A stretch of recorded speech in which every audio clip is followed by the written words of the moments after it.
Hello friends, कैसे हैं आप? आई होप आप लोग पॉजिटिव एनर्जी में होंगे और कोशिश कर रहे होंगे अपने मन से कनेक्ट होने की, अपने प्रॉब्लम्स का सॉल्यूशन ढूंढने के लिए अच्छी अच्छी चीज़ें सर्च करते होंगे। अगर नहीं करते तो करा कीजिए, ठीक है। आज जैसे कि आप जानते हैं कि आपका टॉपिक ये है कि मेल्स जो होते हैं, बॉयज़ होते हैं, वो मैरिज करने से क्यों डरते हैं।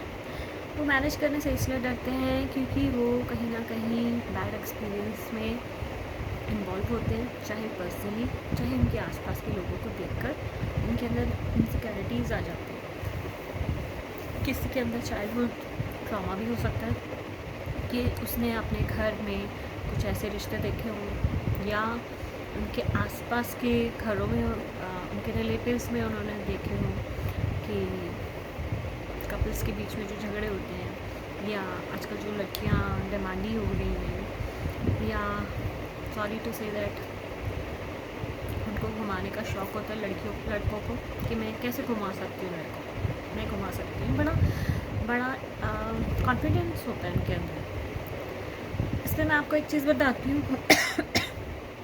आज से बहुत साल पहले when I was in college, I was very young. बता मैं अभी भी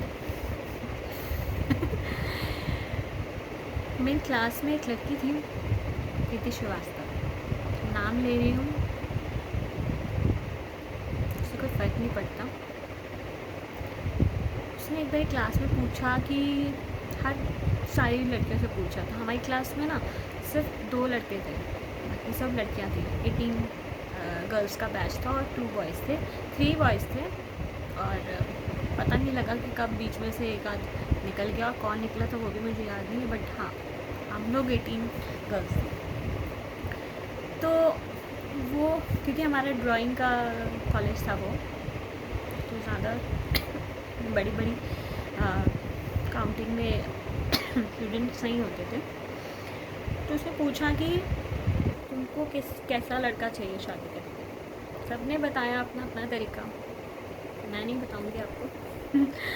उसने खुद का क्या बताया, क्योंकि मेरा बताने का कोई मतलब नहीं बनता, मतलब तो उसका बनता है कि जो वो मेरे दिमाग में आज भी है। उसने बोला कि मुझे ऐसा लड़का चाहिए जिसको मैं ऐसे उंगली के इशारे पे नचा सकूं, और बोला कि जो मेरे आजू बाजू घूमता रहे, जिसको मैं बोलूं कि उठ जा तो उठ जाए, बैठ जा तो बैठ जाए, झाड़ू पोछा सब वो करे और मैं उसे ऑर्डर दूँ। क्या थिंकिंग है, वाओ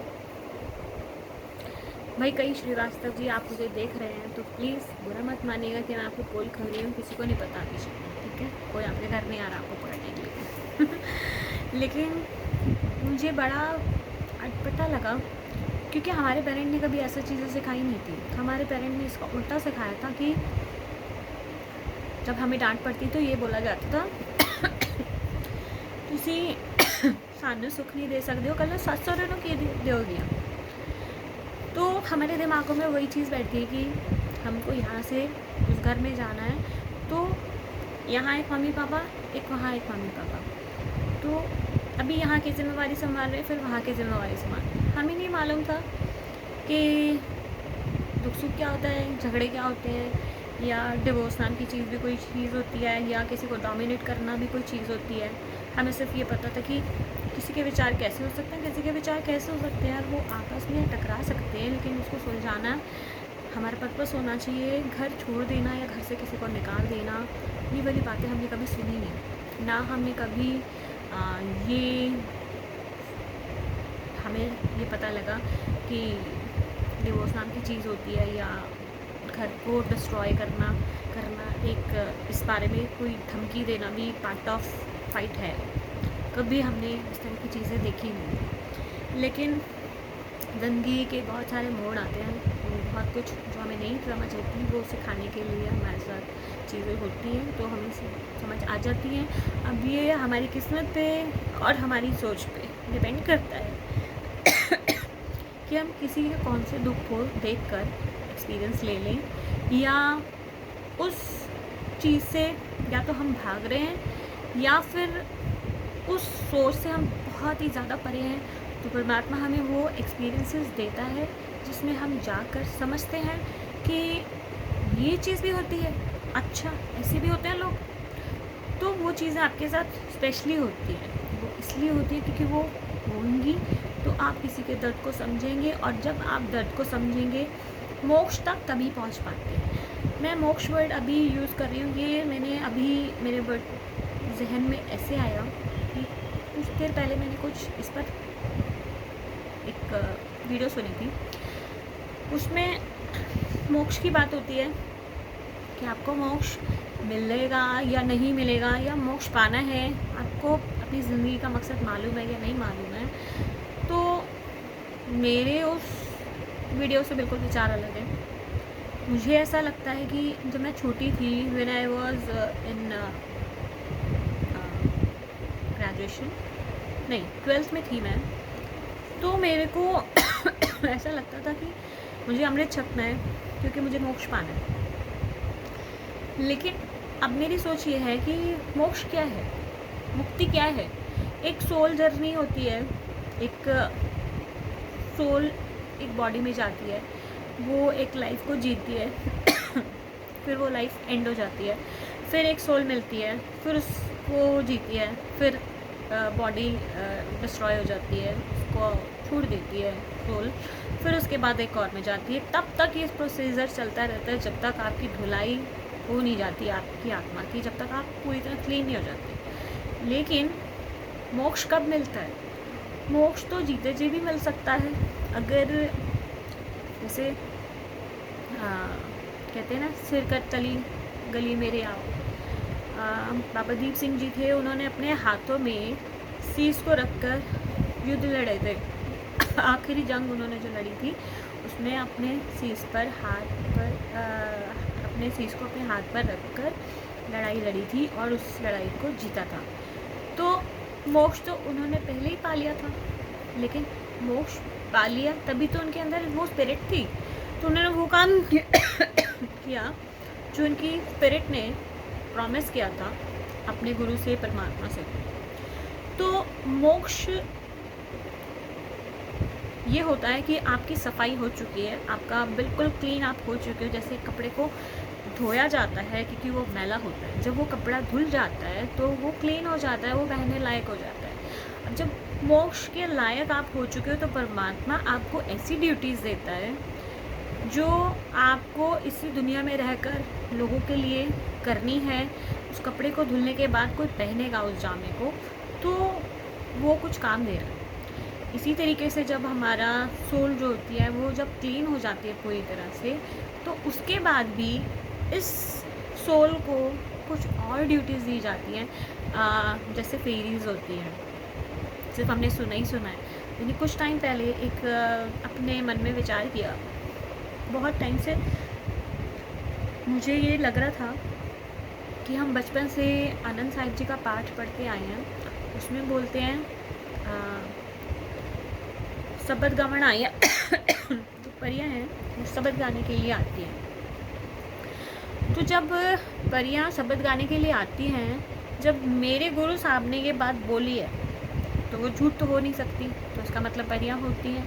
फिर मुझे लगा कि परियां कौन है, परियां कहाँ है, हमें क्यों नहीं दिखती हैं? क्या वो होती हैं और हमें दिखती ही नहीं है, या हम उन्हें पहचानते नहीं हैं? फिर मुझे लगा कि जैसे मेरे अंदर एक चीज़ है कि मेरे को कोई स्मार्ट सी लड़की, सुंदर सी लड़की अगर दिखती है ना, तो मैं उससे प्रेज़ ज़रूर करती हूँ। लड़कों को कम करती हूँ क्योंकि वो गलत मतलब निकाल सकते हैं, तो जब तक वो मुझे समझ नहीं लेते तब तक मैं नहीं प्रेज़ करती हूँ। जब समझ लेते हैं तो मैं प्रेज़ कर देती हूँ, और अगर मेरी बात को कोई गलत मतलब निकाले तो मैं उसको सीधा पे कर देती हूँ। मुझे तरीके आते हैं इसको कैसे हैंडल करना है भाई मैं ऐसी हूँ। तो लड़कियाँ मेरी लाइफ में ऐसी बहुत सारी हैं जो लिटरली मुझे एंजल लगती हैं। जैसे मेरे कमल दीदी हैं, वो केसकी सजाती हैं, बिल्कुल मेकअप नहीं करती हैं, और वो मुझसे 1-1.5 साल बड़ी हैं मैं उनको दीदी बोलती हूँ, वो मुझे दीदी बोलती हैं, और वो बहुत प्यारी है। उनको देखकर मेरा दिल करता है कि मतलब दिल नहीं करता, मतलब मेरा दिल कहता है कि she is an angel, she is a fairy, just like a fairy. मतलब वो इतनी प्यारी हैं क्योंकि वो दिल की शुद्ध है, प्योर है। तो परियां यही होती हैं। अब ऐसे ही और भी लड़कियां हैं जो मेरी लाइफ में हैं, जो मुझे लगती हैं कि बहुत उनको देखकर मतलब मुझे भी लगता है कि कितनी ब्यूटीफुल हैं, और उनके मेरे पास मैटर्स आते हैं तो मुझे लगता है कि what the hell is going on. उनके हस्बैंड्स को इतनी समझ नहीं आ रही कि इतनी अच्छी लड़की मिली है उनको और वो उनकी लाइफ हेल्प कर रहे हैं। गुरमीत दीदी हैं एक मेरी, बहुत अच्छी हैं, बहुत प्यारी हैं। उनको देखकर मतलब सच में अगर मैं लड़का होती ना तो वो सब बुरा मान जाते कि भैया ये लड़की छेड़ रही है। और ऐसे मेरे पास बहुत सारे किस्से हैं मेरी लाइफ में जहाँ पर मैंने लड़कियों को बहुत ज़्यादा कॉम्प्लीमेंट इस तरीके से करे जैसे लड़के भी ना कर पाए। एक बारी एक चिंकी लड़की थी, इसकी गर्दन बहुत लंबी थी, तो मैं कॉलेज में पढ़ती थी तब लैंग्वेज कोर्स करने जाती थी पटेल चेस्ट आर्ट्स फैकल्टी में। तो मैं बस की वेट कर रही थी, उस टाइम हम बस पे जाया करते थे। तो वो लड़की वहाँ वेट कर रही थी, मैं उसे देखे जाती नहारे जाती हूँ, कितनी हाई कितनी प्यारी है। उसका मतलब फॉरहेड इतना बड़ा था, इतना फ्लैट था और कितना शाइनी था। उसकी नेक भी बहुत लॉन्ग थी, टॉल थी, और उसका फेस भी बहुत ज़्यादा जैसे चिंकियों का चाँद जैसा चेहरा होता है, मतलब सिर्फ चाँद जैसे चेहरा ही नहीं था, मतलब वो ब्यूटीफुल भी थी, बहुत ब्यूटीफुल थी। उसकी आइज़ भी बहुत अच्छी थी। तो मैं उसे देखे जा रही थी जब वो मतलब मैं सोच रही थी मैं क्या करूँ, मुझे इसको कॉम्प्लीमेंट करना है। तो फिर वो बस पे चढ़ गई, मुझे उस बस पे नहीं जाना था, मैं भी चढ़ गई और मैंने छोटी छोटी चिट्स बनाई जितनी देर में मैं उसको देखती रही, और मैंने उस पर लिख दिया कि मैं उसके बारे में क्या सोच रही हूँ। जब उसकी गर्दन के बारे में तारीफ़ें करी, उसके चीक्स के बारे में बात करी, उसके मतलब उसके फेस का बैलेंस जो था उसे देखकर जो फीलिंग आई मैंने वो लिखा। और जब वो लड़की बैठी हुई थी, मैं उसकी पिछली सीट पे बैठी थी और नेक्स्ट स्टॉप पे मुझे फटाफट से उतरना था क्योंकि वो मेरी बस नहीं थी और मैं गलत रास्ते नहीं जाना चाहती थी, मेरा टाइम भी कंज्यूम हो रहा था। तो मैंने फटाफट उतरने से पहले उसको चिट दे दी। और जैसी चिट दी उसने फटाफट खोली, मैं स्टॉप से उतरी और मैंने उतर कर उसको देखा। उसने पहली लाइन पढ़कर मुझे देखा और मुझे थैंक यू और बाय बाय किया और थैंक यू किया। तो ये एक मेरा एक किस्सा है। ऐसे मेरे पास बहुत सारी चीज़ें हैं जो मैं अपनी गर्लफ्रेंड्स के साथ करती हूँ, और गर्लफ्रेंड्स नहीं, फीमेल जो मुझे अच्छी लगती हैं, डजेंट मैटर कि वो मेरी फ्रेंड्स हैं। जो कोई फूल अच्छा है उसकी तारीफ़ करने में कोई बुराई नहीं है। ज़रूरी नहीं है कि उस फूल को तोड़कर आप अपने घर में ही रखना चाहते हो, जहाँ है वो वहाँ अच्छा लग रहा है। हर फूल को अपनी जगह पर खिलने ही चाहिए, उसको खींचकर तोड़कर अपने घर में अपने कब्जे में लेकर आना ज़रूरी नहीं होता। तो आप ये मत समझना कि मैं बॉयज़ के बारे में बात करना चाह रही हूँ और कहाँ जा रही हूँ, ऐसा मत सोचना, मैं वहीं पे आऊँगी। ये सब चीज़ें जो मैं कहती हूँ उसके पीछे रीज़न क्या है कि एक नेगेटिव पॉइंट है आपको जो तंग कर रहा है, और जो मैं बात कर रही हूँ वो एक पॉजिटिव साइड। तो उस पॉजिटिव साइड के अगर एग्जाम्पल्स आपको नज़र नहीं आते तो आपकी दुनिया जो है वो ख़राब हो रही होती है। तो आप उसको कैसे ठीक करेंगे, उसका दिमाग भी आपको लेकर आना पड़ेगा अपने पास में, क्योंकि ब्रेन बहुत पावरफुल होता है। ब्रेन अगर कह दे कि मुझे ठंड लग रही है तो उसको गर्मी में भी ठंड लग सकती है, और ब्रेन अगर कह दे कि मुझे गर्मी लग रही है तो एसी में भी वो पसीने निकाल सकता है। ये आप सच जानते हैं। मैं ये नहीं कह रही हूँ कि अगर आपको कोई अच्छी लड़की नहीं मिली है आप उसे अच्छा समझते जाओ और वो अच्छी हो ना, ऐसा नहीं मैं कह रही। उससे अच्छा आप बना नहीं सकते क्योंकि कोई किसी को सुधार नहीं सकता, लेकिन आप खुद में चेंज ला सकते हो कि जिस नज़रिए से आप उसको देख रहे हो उस नज़रिए से देखना बंद कर दो। अभी तक आप उससे डर रहे थे ना, डरना छोड़ दो। आप सोचो कि मुझे इसके वारों को अपने ऊपर नहीं लेना, अपने ऊपर कोई भी बुरा ट्राई नहीं लेने देना उसको। जैसे कि आपको हर्ट होती हैं जो चीज़ें, आप उसे अलाउ मत करो कि वो आपको हर्ट कर सके। Sorry, I am very sorry, मेरा गला बहुत ज़्यादा ख़राब रहता है, इसलिए मुझे टी लेनी पड़ती है। अच्छा, तो मैं अब आपको जो बातें कह रही हूँ उसमें पहले मैंने इस बात पे वीडियो बनाने से पहले मैंने बहुत सारा मंथन किया अपने दिमाग में, अपने मन में। तो पहले तो एक पोएम निकल कर आई। अब वो पोएम मेरी 15 पेजेस की हो गई। अब 15 पेजेस में मैं अगर सिर्फ नीचे कर आपको पढ़ कर सुनाऊँगी तो थोड़ा मुश्किल लगेगा मुझे। हालांकि करना चाहे तो मैं कर सकती हूँ, कोई ऐसी बात नहीं अगर मैं डिसाइड ही कर लूँ तो। लेकिन क्योंकि मुझे ऐसा लगा कि अगर मैं उन बातों को जो मुझे, क्योंकि मेरे साथ ऐसा हो रहा है कि वो 15 पेज भरने के बाद भी मुझे ऐसा लग रहा है कि अभी तो बहुत कुछ है, अभी तो बहुत कुछ है अंदर मेरे इस टॉपिक को लेकर। तो कैसे करूँगी मैं? तो सुनने वाले भी एक ही टॉपिक को कितनी देर तक कैसे सुन पाएंगे? एक क्लास कितनी लंबी चलेगी? तो उसके लिए मैंने एक आइडिया ये निकाला कि स्टार्ट मैं कर देती हूँ पोएम से। वैसे मेरा दिल था कि मैं आपको गाना सुनाऊँ, क्योंकि ये ख़तरनाक टॉपिक है बहुत, मतलब full of insecurity, full of blames, negative. तो एक गाना तो बनता है, मगर गाना तब बनता है जब पहले आपके ऊपर भार पड़ जाएगा उसके बाद, ठीक है। तो तब तक मेरा गला भी शायद ठीक हो जाए, या फिर नेक्स्ट वीडियो में मैं सुनाऊँगी। तो मैं पोएम से शुरू करती हूँ। आई एम वेरी सॉरी, मेरा गला बहुत ज़्यादा खराब है, मुझे माफ़ कर दीजिएगा। पोएम लिखने का मेरा ढंग ये है कि मैं नेगेटिव से पॉजिटिव की तरफ जाती हूँ, सवालों से जवाब की तरफ जाती हूँ। सवाल क्या होते हैं? मुद्दे होते हैं, परेशानियाँ होती हैं, उलझनें होती हैं, ऐसी जो हमें स्टक कर देती हैं, हमें बाउंड कर देती हैं, हमें डिस्टर्ब करती हैं। हम हैरान होते हैं, परेशान होते हैं, हम शिकायती मोड पे भी आ जाते हैं, ब्लेम भी करते हैं, कभी सोसाइटी को, कभी घर वालों को, कभी फ्रेंड्स को, कभी दुनिया को, है ना। तो ब्लेम करने से कुछ नहीं होता। आपको क्या करना है, उस पर फोकस करने से होता है सारा। लड़की अच्छी नहीं मिली अब उस रिश्ते में आपको रहना है नहीं रहना, आप उसको सोचो। अगर रहना है तो उसको कैसे रहना है आपको, अगर नहीं रहना तो आउट कर दो, आउट करने में देर मत लगाओ। तो अब मैं सवालों पे आती हूँ। जितने मासूम लोग हैं, जितने मासूम लोग हैं, उनकी मासूमियत के लिए बताओ ए इंसान, उनकी मासूमियत के लिए बताओ ए इंसान, क्या करते हो?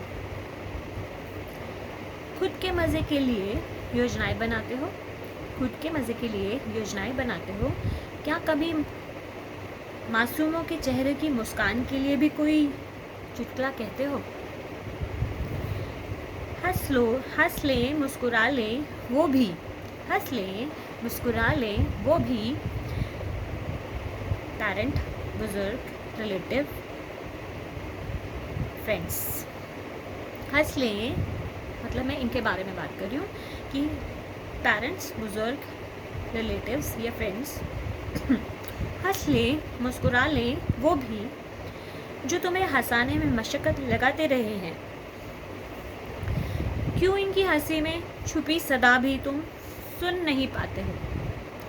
क्यों इनकी हंसी में छुपी सदा भी तुम सुन नहीं पाते हो? क्या इनकी हंसी में मेरी शायरी में अक्सर कुछ सवाल खुद से होते हैं। मेरी शायरी में अक्सर कुछ सवाल खुद से होते हैं, कुछ खुदा से होते हैं। तुम कहीं गायब नहीं हो, तुम कहीं गायब नहीं हो मेरी सोच से ए जानवर। मैं जानवर उन्हें कह रही हूँ जो जानवर हैं, नॉट फॉर माई व्यूवर्स, क्योंकि आप जो मैं लिख रही हूँ ये मेरे सवाल कभी खुद से हैं, कभी खुदा से हैं, कभी दुनिया से हैं। तो उस दुनिया में जो बुरे लोग हैं ये उनसे हैं, इसे अपने ऊपर मत लीजिएगा, ठीक है। ठीक, मैं अपने बड़ों की बहुत रिस्पेक्ट करती हूँ, जो अगर मेरे बड़े सुन रहे हैं तो वो अपने ऊपर ना लें, ठीक है। तो मेरी शायरी में अक्सर कुछ सवाल खुद से होते हैं, कुछ खुदा से होते हैं।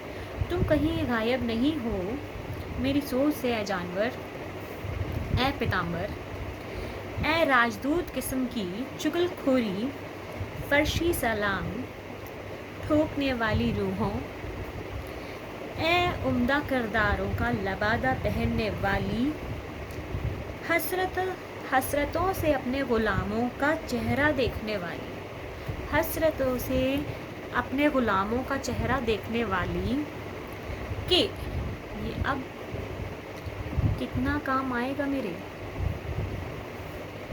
शैतान ऐसा कर लड़कियां करती है ना, ये कितना काम आने वाला है मेरा। जैसे यूज़ किया पता लगा अब काम का नहीं है, थ्रो कर।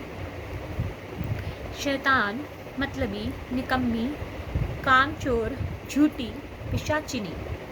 फिर से बोल रही हूँ, शैतान मतलबी, निकम्मी, कामचोर, झूठी, पिशाचिनी।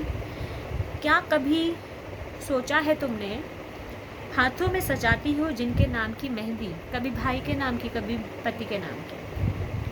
क्या कभी सोचा है तुमने हाथों में सजाती हो जिनके नाम की मेहंदी, क्या उनकी ज़िंदगी में कोई सच्चा सुख लाने की ज़हमत तुम करती हो? क्या उनकी ज़िंदगी में कोई सच्चा सुख लाने की ज़हमत तुम करती हो? कि बस यूं ही सबको उल्लू बनाती हो, कि बस यूं ही सबको उल्लू बनाती हो। त्योहारों के नाम पे कभी, अरमानों के नाम पे कभी, हकों के नाम पे कभी। त्योहारों के नाम पे कभी, अरमानों के नाम पे कभी, हकों के नाम पे कभी। प्राइवेसी नाम की, प्राइवेसी वर्ड आपके ज़बान पे या जहन पे आ रहा होगा। ज़रूरत हूँ मैं तुम्हारी, ज़रूरत हूँ मैं तुम्हारी, ये जता जता कर इठलाती हो। ज़रूरत हूँ मैं तुम्हारी, ये जता जता कर इठलाती हो। सारा कुंबा छीन कर अपने दो चार झूठे ठग, चोर, मलीन, गलतान, अय्याश किस्म के झुरमुट में अकेले शेर को चूहा बना के नचाती हो। अय्याश किस्म के झुरमुट में अकेले शेर को चूहा बना के नचाती हो।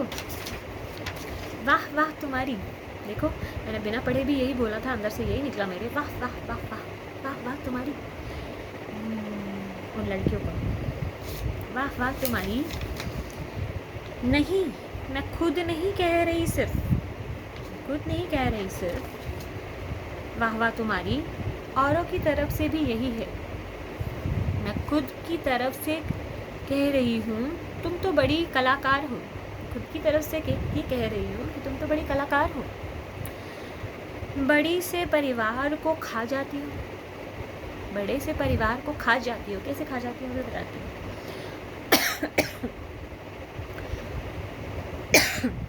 अपने गिने चुने साथियों समेत, अपने सॉरी प्लीज फॉरगिव मी,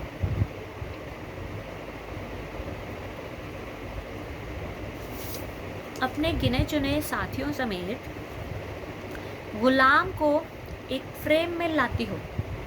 गुलाम कौन है? पतिदेव या फिर बॉयफ्रेंड। एक फ्रेम में लाती हो कैसे? जब शादी हो जाती है तो लड़की के मायके वाले फ्रेम में आते हैं, फ़ोटो फ्रेम में, और हस्बैंड के रिश्तेदार गायब कर दिए जाते हैं। कैसे? उन्हें तंग करके, उन्हें चिढ़ाकर, उन्हें इंसल्ट करके और उनके बारे में बुरा बुरा समझाकर अपने हस्बैंड को कि ये तुम्हारे किसी खुशी को देख नहीं सकते। भाई बुरा, मदर बुरी, सिस्टर बुरी, फादर बुरे, सब कुछ बुरे, सब बाहर, फ्रेम से बाहर। तो यही बात यहाँ आ रही है। बड़े से परिवार को खा जाती हो, अपने गिने चुने साथियों समेत गुलाम को एक फ्रेम में लाती हो। सोचती हूँ तुम इतनी मशक्क़त कैसे लगाती हो, सोचती हूँ तुम इतनी मशक्क़त कैसे लगाती हो। वाकई में मैं देख कर हैरान होती हूँ ऐसी लड़कियों को कि इतनी एनर्जी इनके अंदर कहाँ से आती है नेगेटिव काम करने के लिए। यही एनर्जी अगर ये पॉजिटिव काम करने में थोड़ी कम भी लगा लेंगी ना, तो उनका घर बसेगा, खुशियाँ आएंगी, मैं कहती हूँ बरकत आएगी। मगर नहीं, अगर यही तिलिस्म सही कामों में लगाती, अगर यही किस्मत सही कामों में लगाती, तिलिस्म क्या होता है? जादूगरी। अगर यही तिलिस्म सही कामों में लगाती, रिश्तों को संजोने में लगाती, तो तुम ही सबसे ज़्यादा अपने परिवार में लाडली प्यारी, सबके मरकज़, सबका मरकज़ बन जाती। मरकज़ क्या होता है? सेंट्रल थीम, सेंट्रल अट्रैक्शन, मरकज़ी यानी कि केंद्रीय अट्रैक्शन को क्या बोलेंगे? मतलब सेंट्रल अट्रैक्शन, जिसकी तरफ सबका ध्यान हो, सबसे लाडला बच्चा, सबसे प्यारा बच्चा। आपने कभी देखा होगा कि father in law most probably अपनी बहुओं को सेफ करके रखते हैं। क्यों? क्योंकि जहाँ लड़के होते हैं, लड़कियाँ नहीं होती हैं, जिस परिवार में बेटों को पालने में वो मज़ा नहीं आता जो बहुओं के साथ में परिवार में मज़ा आता है। क्योंकि वो बहुएं जब प्यार देती हैं और उनको प्यार मिलता है तो घर में रौनक आ जाती है। तो रौनक जो होती है ना, मदर को भी लगता है कि अब मेरा हाथ बटाने के लिए कोई आ गया, मेरी जिम्मेवारियों को बटाने के लिए कोई आ गया, मुझे कोई बैठ के ये कहने वाला आ गया कि आप बैठो मैं करती हूँ, जो बेटे अक्सर नहीं कह पाते हैं। बेटों को तो लगाना पड़ता है। तो परिवार बन जाता है जब एक अच्छी लड़की किसी घर में जाती है। तो जब ये चीज़ें नहीं दिखती हैं तो लड़कों के मन में नेगेटिविटी आती है, और वो जायज़ है ऐसे आना। मैं उस चीज़ के लिए डिनाई नहीं करती हूँ। बड़ी मुश्किल सिचुएशन होती है, ये बड़ी मुश्किल सिचुएशन होती है, लेकिन सीखना तो पड़ेगा, समझना तो पड़ेगा कि इस सिचुएशन से जूझना कैसे है, लड़ना कैसे है। जब तक हम लड़ेंगे नहीं तब तक हम परेशान रहेंगे, क्योंकि शादी करना बहुत ज़रूरी है। जैसे हमारे गुरमत में तो 4 संस्कार हैं: जन्म संस्कार, अमृत संस्कार, आनंद संस्कार, अंतिम संस्कार। बौद्ध धर्म में अगर देखें तो वहाँ पर भी गौतम बुद्ध ने भी यही किया था कि अपने परिवार को जब छोड़कर चले गए थे तो उन्होंने देखा कि नहीं, परिवार को पालना सॉरी मेरी जिम्मेवारी है। तो उन्होंने अपने घर में आकर अपने परिवार को दोबारा संभाला। तो हर धर्म में शादी के लिए रस्में होती हैं, रिवाज होते हैं, तो वो ओके करते हैं, इसीलिए ये सब चीज़ें होती हैं। जैसे हिंदू धर्म में भी कितनी सारी चीज़ें होती हैं कि जब बहू आती है तो ऐसा करना है, वैसा करना है, उसके हाथों से खाना बनवाना है, मीठा बनवाना है, और उसकी रिस्पेक्ट में कितनी सारी चीज़ें होती हैं। तो वो सब चीज़ें क्यों करते हैं? ये बताने के लिए कि एक आपकी लाइफ में एक नया चेंज आया है, तो उस चेंज को एक्सेप्ट भी करना है और उस ड्यूटी को लेना भी है और खुशी खुशी लेना है। तो उस खुशी खुशी में एनर्जी तो अपने आप वो आ जाएगी अगर आप रिचुअल्स पे चलते हो तो। सॉरी, तो I am very sorry, excuse me for that. तो आप घबराइए मत, समझिए क्या करना क्या है। अब मैं इस पोएम को बहुत ज़्यादा लंबा नहीं खींचूँगी, लेकिन एक हद तक मैं ज़रूर सुनाऊँगी। उसके बाद में मैं जनरल बातों में फिर से आऊँगी ताकि आपको चीज़ें समझा सकूँ। आगे चलते हैं। हाँ, लाडली प्यारी सबका मरकज़ बन जाती, कहते थे सब घर जिसको, कहते थे सब घर जिसको, आज प्रॉपर्टी बन गया है। उसकी थाली में इतना घी आया कैसे? उसकी थाली में, उसकी कौन? भाई की या बहन की? दूल्हे के भाई की या बहन की थाली में घी आया तो कैसे आया और क्यों आया? इसकी प्रॉब्लम पहले तो नहीं थी आपको जब आपकी शादी नहीं हुई थी, आप क्यों होने लगी? क्योंकि आपको सिखाने वाली आ गई। अब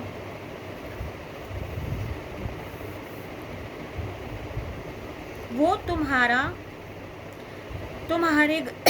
सॉरी उसकी सॉरी बाबा जी, उसकी थाली में इतना घी आया कैसे? वो तुम्हारे गुलाम का सरदर्द बन गया है। तुम्हारे गुलाम का सरदर्द बन गया। तुम बुरी लड़की और तुम्हारा गुलाम बुरा लड़का। ठीक है। मेरे सवालों की पोटली में जवाब मुब्तला होते हैं। मेरी सवालों की पोटली में जवाब मुब्तला होते हैं, इसलिए बताती हूँ, समझाती हूँ। ए दुनिया भर की भाभी जानो, ए दुनिया भर की भाभी जानो या बहुओं, भला की खूबसूरत हो तुम, भला की खूबसूरत हो तुम। बढ़ती जाए तुम्हारी ये खूबसूरती, बढ़ती जाए तुम्हारी ये खूबसूरती, बस इंसान बन जाओ, बस इंसान बन जाओ। उसके बाद फरिश्ते की जोन मिलती है, उसके बाद फरिश्ते की जोन मिलती है। आगे बढ़ो, पीछे घिसट घिसट के अपना करम ना गलाओ, पीछे घिसट घिसट के अपना करम ना गलाओ। तिलिस्म तुम्हारा किसी काम का नहीं, तिलिस्म तुम्हारा किसी काम का नहीं। नेकी के आगे बदी का कभी कोई अच्छा अंजाम नहीं, नेकी के आगे बदी का कोई अच्छा अंजाम नहीं। बड़ी मुश्किल से मिलता है, बड़ी मुश्किल से मिलता है ये इंसानी चोला, बड़ी मुश्किल से मिलता है ये इंसानी चोला। आ जाओ साथ हमारे, आ जाओ साथ हमारे, बन जाओ परिवार का अनमोल रिश्ता। आ जाओ साथ हमारे, बन जाओ परिवार का अनमोल रिश्ता। छोड़ दो ये त्रिया चरित्र, छोड़ दो ये त्रिया चरित्र। आई होप त्रिया चरित्र आपको मालूम होगा।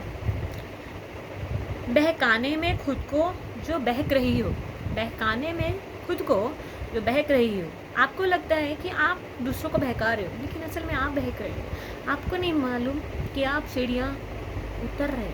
आपको लगता है कि आप चढ़ रहे हो, आप उतर रहे हो।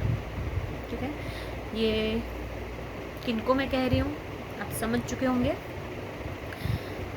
कितना खुद को रब खुदा ईश्वर से जुदा कर रही हो, इतना खुद को तुम रब खुदा ईश्वर अल्लाह से जुदा कर रही हो।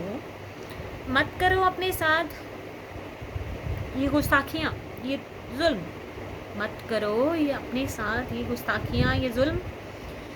गुस्सा आता नहीं तुम पर, गुस्सा नहीं आता मुझे तुम पर।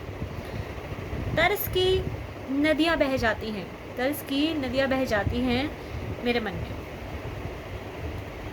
जब सोचती हूँ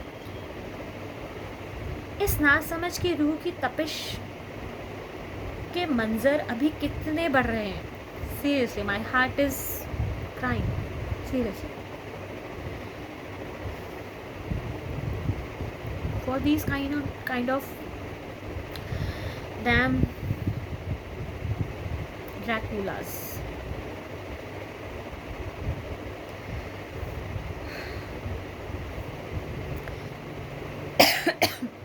रीज़न भी आ रहा है मेरे इमोशन, जो मेरे को सेंटी फील हो रहा है। मैं इमोशन जो फील कर रही हूँ वो इन जाहिल डॉक्टर्स टाइप स्मार्ट इंटेलिजेंट अपने आप को समझने वाली ड्रैकुलास के ऊपर कि ये क्या कर रहे हैं, कहाँ जा रहे हैं। किसी को ऐसे घुमाने के चक्कर में किसी एक चक्की में पिसने को तैयार हो रही है, किसी एक चक्की में पिसने के लिए तैयार हो रही है। कैसे मैं बताती हूँ। मुझे ना देखकर मैं विजुअलाइज कर रही हूँ कि क्या होने वाला है इनके साथ में। आप अगर बचपन में आपने कभी सुना होगा नर्क के बारे में किसी को कढ़ाई में तला जाता है, उसको दंड दिया जाता है नरकों में। मैं ये मानती हूँ हमने सुना ज़रूर है बचपन में, लेकिन नर्क स्वर्ग यहीं होता है, सब कुछ यहीं झेलना होता है। जो हमें जामा मिला है ना, चाहे वो पेड़ का है, चाहे वो कुत्ते का है, बिल्ली का है, या किसी ऐसी अननोन स्पीशीज़ का जिसको लोग जानते भी नहीं हैं, लेकिन वो अपने बड़े जैसे एक छोटी फ़िश होती है, वो बड़ी फ़िश से डर डर के रहती है सारी ज़िंदगी, और उसे खाने के लिए एक दिन वो आ जाती है और उसे खा जाती है, और खाती है तो उसको जब चबाती है तो उसे दर्द होता है, उसकी हड्डियाँ टूटती हैं, उसका खून निकलता है। तो कितना कुछ सहना पड़ता है एक जीव को। इसी तरीके से जब कढ़ाई में कोई आपके सामने तला जाए तो क्या आपका दिल रोएगा नहीं? आप किसी को कराते हुए देख सकते हो।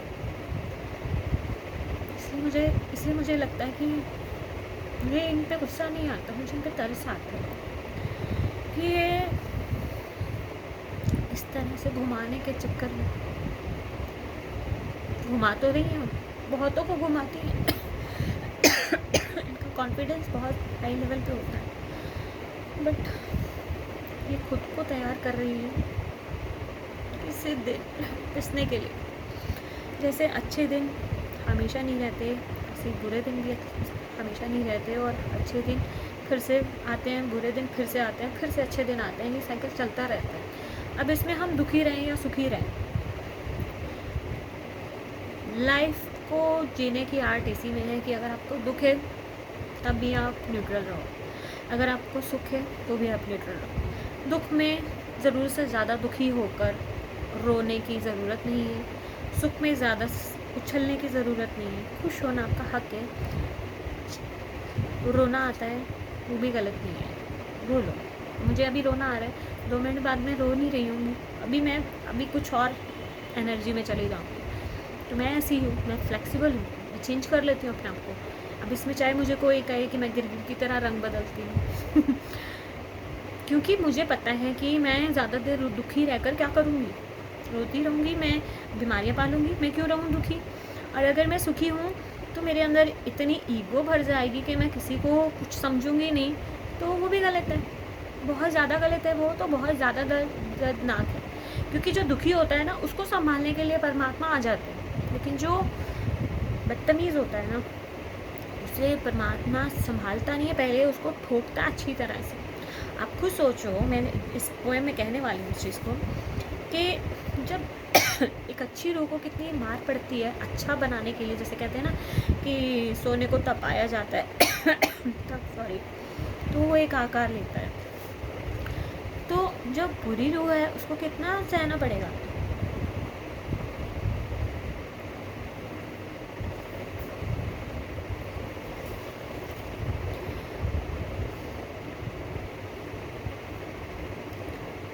जब सोचती हूँ इस नासमझ की रूह को की तपिश के मंजर अभी कितने बढ़ रहे हैं, जब एक अच्छी रूह को खुदा में मिल जाने के लिए बहुत तपना पड़ता है, तो या खुदा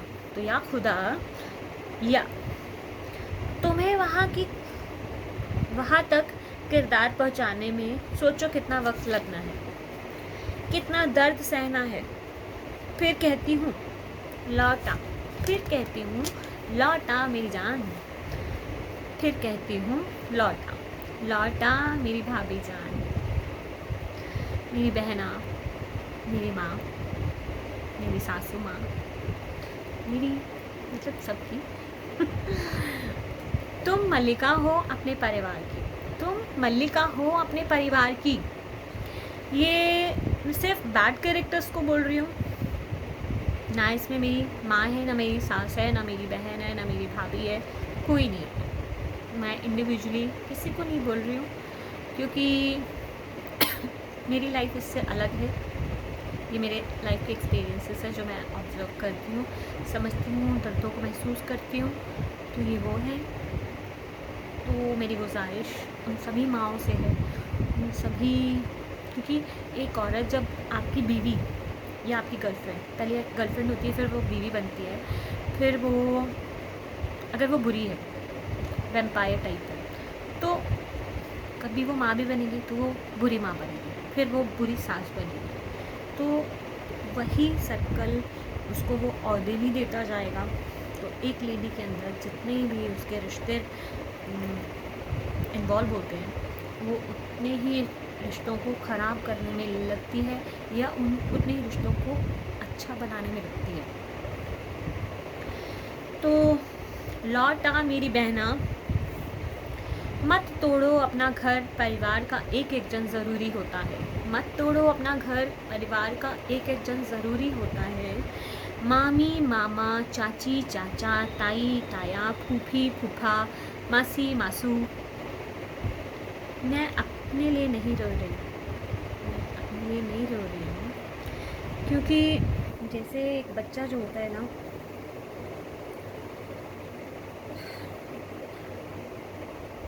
एक बच्चा जो होता है उसके साथ सारे रिश्ते जुड़े हुए होते हैं। जब एक बुरी औरत ये सोचती है कि मैंने ऐसा देखा है कि मैं सच कहूँ तो मैंने एक ये चीज़ झेली भी है, एक बार नहीं 2 बार।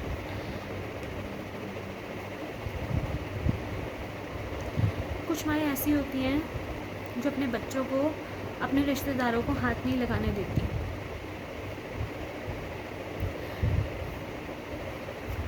एक माँ बनना बहुत अच्छा सुख होता है। जब एक औरत माँ बनती है ना, तो उसके साथ में बहुत सारे रिश्ते वो अपने बच्चे को दे रही होती है। उसका फादर, बच्चे का फादर तब बनता है जब उसको बच्चा मिल जाता है, जब उसे वो छू सकता है, जब वो उसे पालने का हक रखता है। ऐसी एक बुआ, एक मासी एक बच्चे को हाथ लगाने का अगर हक रखती है ना, तो एक माँ अपने बच्चे को वो सारे रिश्ते दे रही होती है। और अगर वो नहीं देती है ना, तो वो अपने बच्चे के साथ बुरा कर रही होती है। ये बुआ या मासी नहीं रो रही है, या मैं ये नहीं कहूँगी कि मैं अपने लिए रो रही हूँ, मैं उस बच्चे के लिए रो रही हूँ जिनको हाथ नहीं लगाने दिया जाता। क्योंकि वो बच्चा जो होता है ना, उसे वो रिश्ते नहीं मिलेंगे जो हमें मिले। हमें बुआ, मासी, मामी, ताई, हमें सब रिश्ते मिले। हमने सब रिश्तों को एंजॉय किया। मेरी मामी इतनी अच्छी हैं कि मेरे नाना जी मेरी बड़ी मामी को बहुत प्यार करते थे, अपनी बेटियों से ज़्यादा, अपने बेटों से ज़्यादा। मेरे नाना जी, मेरी नानी, मेरी मामी कपड़े धोती थी ना पूरे घर के, मतलब वो ये नहीं देखती थी कि और बहुएं आ गई हैं तो मुझे काम नहीं करना, अब इनको करना चाहिए, या मैं अपनी ड्यूटीज़ छोड़ दूँ। उन्होंने अपनी ड्यूटीज़ कभी नहीं छोड़ी। मेरे नाना जी के हाथ के नीचे जो पिलो होता था ना, सिर के साथ में जैसे हाथ रखा होता था, तो हाथ के नीचे से खींच लेती थी और उसको कवर चेंज करके फटाफट से दूसरा उनके हाथ के नीचे वापस लगा देती थी, क्योंकि उनको गंदगी बर्दाश्त नहीं थी, तो वो उनको साफ़ सुथरा रखती थी। क्योंकि मेरे नाना जी को सफाई बहुत पसंद थी, मेरी नानी जी को सफाई बहुत पसंद थी। तो आगे जो मेरी मामियाँ आई, वो मैंने कभी नहीं देखा उनको लड़ते हुए, कभी नहीं देखा। हमेशा, मतलब एक परिवार हमेशा जुड़ा हुआ देखा मैंने, हमेशा बहुत जुड़ा हुआ देखा। और ना मेरी मम्मी ने कभी हमारे को किसी की कोई बुराई बताई, ना मेरे दाद के साइड की, ना नानी के साइड की, कभी कोई बुराई नहीं बताई। हमें तभी समझ नहीं आई थी, मुझको समझ नहीं आई थी कि दुनिया इतनी बुरी भी होती है। बहुत देर से समझ आई। तो हमने अपनी पूरी छुट्टियाँ, 2-2 महीने की गर्मी की छुट्टियाँ वहाँ बितानी होती थी। और मेरा कज़न है, मेरा मामा जी का बेटा रमन, वो मेरे पापा की पगड़ी छुपा देता था जब मेरे पापा मुझे यहाँ में लेने आते थे तो, और शूज़ भी छुपा देता था। क्योंकि अगर वॉलेट छुपाता था तो उनको वो फ़र्क नहीं पड़ता था, क्योंकि बाइक पे अगर लेने आते थे तो मतलब पैसे तो खर्चने ही नहीं होते थे कि भाई चलो ठीक है घर तक पहुंच जाएंगे, पैसे कुछ नहीं खाएंगे बीच में और क्या हो जाएगा, लेकिन घर तो जाना है। तो वो पगड़ी छुपा देता था कि पापा जा ही ना सके और हमें नहीं ले जा सके, और हमारे सामान छुपा देता था। तो ये सब चीज़ें हमें मिला है। और आज भी हम एक हैं, सारे ब्रदर्स सिस्टर्स, मतलब हम अपने आप को कज़न्स नहीं कहते, हम रियल ब्रदर्स सिस्टर्स हैं। क्योंकि जब हमारे मम्मी पापा या हमारे मामा और मम्मी, मासी, बुआ सब ब्लड रिलेशन है, तो फिर हम कज़न कैसे होते हैं? कज़न मुझे नहीं मालूम क्या होता है। तो हम तो हमने सब ये चीज़ें देखी हैं, तो हमें बड़ा अजीब लगता है ये चीज़ें कि लड़कियाँ क्या कर रही हैं अपने बच्चों के साथ में। वो बच्चे जिनको हम हाथ नहीं लगा सकते, जिनको हम परवरिश में कोई हेल्प नहीं कर सकते, हम उनको कुछ सही राह नहीं दिखा सकते, जो हम चाहते हैं कि हमारे बच्चे बनकर आएँ, हम उनसे शब्द सिखाना चाहते हैं, हम उनको कुछ एटिकेट्स मैनर्स सिखाना चाहते हैं, हम कुछ उसको लर्निंग देना चाहते हैं। हमारे पास बहुत सारी चीज़ें हैं जो हम उन्हें देना चाहते हैं, चीज़ें इन द सेंस कि जो हमारे अंदर जो हमने सीखा, हमारा प्यार है। प्यार भी बहुत कीमती चीज़ होता है। चीज़ों जो हम चीज़ देते हैं उसको उठाकर फेंक दिया जाता है, तो क्या वो अपने बच्चे के साथ में नाइंसाफ़ी नहीं कर रहे? बहुत नाइंसाफ़ी है। मुझे नहीं मालूम था मैं यहाँ तक पहुँचूँगी इस बात को कहने में, मगर ऐसे लड़के जिनके मैरिज के लिए उनको इनसिक्योरिटीज़ होती है ना, वो ऐसी लड़कियों की वजह से होती है। नहीं करना चाहिए ऐसी लड़कियों को ऐसा। और मैं अगली जो वीडियो बनाऊंगी उसमें लड़कों को क्या करना चाहिए कि लड़कियां ऐसा ना करें उनके साथ में, या ऐसी लड़कियों को छोड़ना है तो कितनी जल्दी कैसे छोड़ना है। चाहे उसका लॉ साइड मुझे पकड़कर आपको समझाना पड़े, मैं वो भी समझाऊंगी, और लॉ साइड में इसको किस तरीके से एडवोकेट्स डील करते हैं मैं वो भी बताऊंगी। लेकिन फ़िलहाल आज मैं यहीं तक रहूँगी कि जो लड़के ऐसा सोचते हैं ना कि उनके साथ ऐसा ना हो,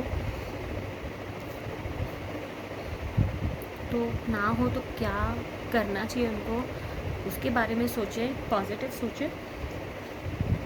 सब कुछ अच्छा हो सकता है अगर आप पॉजिटिव हों। मैं कहती हूँ कि जो हम जैसी वाइब्रेशंस खुद की रखते हैं ना, हम यूनिवर्स से वही चीज़ अडॉप्ट कर पाते हैं, वही रिसीव कर पा सकते हैं, वही अट्रैक्ट कर सकते हैं। अगर हम पॉजिटिव सोचते हैं ना, तो हमारी लाइफ में पॉजिटिव चीज़ों को अट्रैक्ट कर सकते हैं, अच्छे रिलेशंस को भी हम अट्रैक्ट कर सकते हैं। हमारे जो रिश्ते हैं, हमारे हिस्से में वो रिश्ते आ सकते हैं जो हमारी ज़िंदगी में पॉजिटिविटी भर सकते हैं।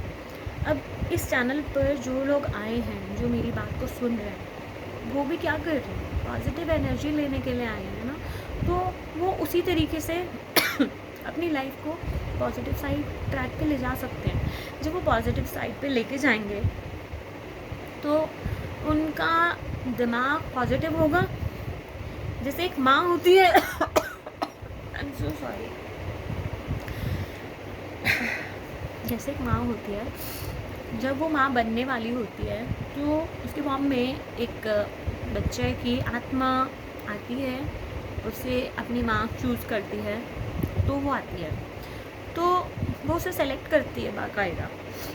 वो कैसे सेलेक्ट करती है? अगर माँ क्लबों में जाती है तो क्लबों में जो आत्माएं घूमती हैं, रूहें घूमती हैं, या अय्याशी के अड्डों पे जो रूहें घूमती हैं, वहाँ पे वो ही माँओं को वो पकड़ेंगी ताकि उनको वैसी ज़िंदगी वो दे सकें जैसी वो जीना चाहते हैं, अय्याशी वाली।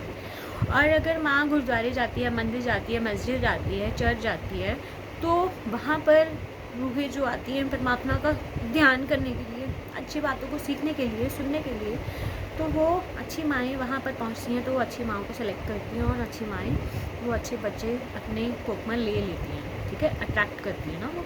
तो इसी तरीके से अच्छे फादर बनने के लिए, अच्छा ब्रदर बनने के लिए, अच्छा बेटा बनने के लिए भी आपको अच्छी चीज़ें अडॉप्ट करनी है, और फिर उस अडॉप्शन से आपको अट्रैक्ट करना है पॉजिटिविटी को, तो आपका प्रॉब्लम ऐसे सॉल्व हो जाएगा। तो घबराने की बिल्कुल ज़रूरत नहीं है कि मैं शादी करूं तो कैसे करूं। चलो अब मेरा गला थोड़ा ठीक हो गया, गाना गाऊं? 2 ही लाइनें गाऊंगी क्योंकि मुझे पता है उसके बाद मेरी बैंड बज जाएगी। चंदन सा बदन, चंदन सा बदन, चंचल चितवन, धीरे से तेरा ये मुस्काना, मुझे दोष न देना जग वालों, मुझे दोष न देना जग वालों हो जाऊं अगर मैं दीवाना, चंदन सा बदन, चंचल चितवन, धीरे से तेरा ये मुस्काना, चंदन सा बदन. Have a good day. Thank you. Bye bye. Thank you for watching my video. Rab Rakha to all of you.